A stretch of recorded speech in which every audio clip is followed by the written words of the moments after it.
Now, many people would say that bonds are obviously the most logical way of governments and parastatals to raise money, yet in Africa we don't have a very vibrant bond market. Why is that? I think three things come to mind immediately when one looks at that scenario.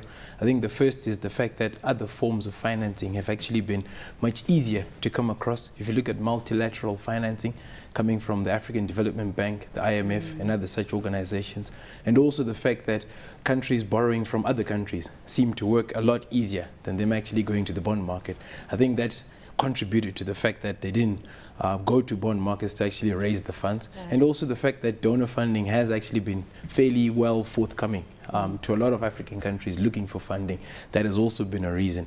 And I think the third one, which is probably a key reason why that has actually not taken place, is the fact that a lot of these markets have not had the sort of stability and see-through that an investor would actually need to make a 3, 5, 10-year investment, and therefore people have been shying away from those issues. Okay, we come out of a global credit crisis, a global recession, and even though we're in slowed growth, those who are in a position to lend are reticent to do so. When it comes to African bonds and the liquidity that's available, what's the status? Liquidity hasn't been the best. I think you compare it to some of the more developed markets, obviously the numbers are particularly small. The biggest reason obviously being the amount that's coming in issue relative to the demand for the various investors in the markets is it's actually not matching up.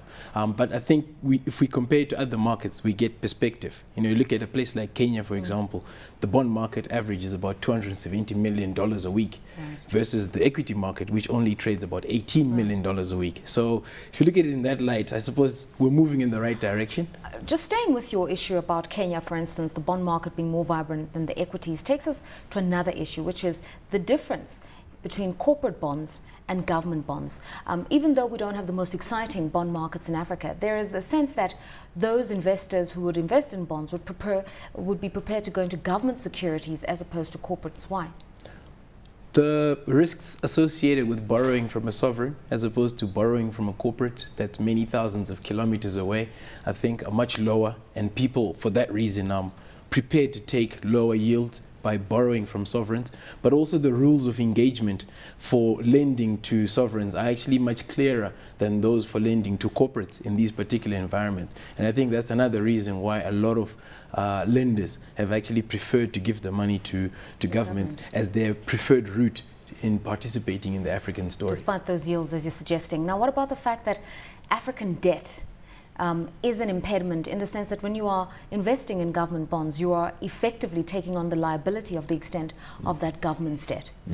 To date, you know, it's been easier for governments to raise debt as opposed to issue bonds.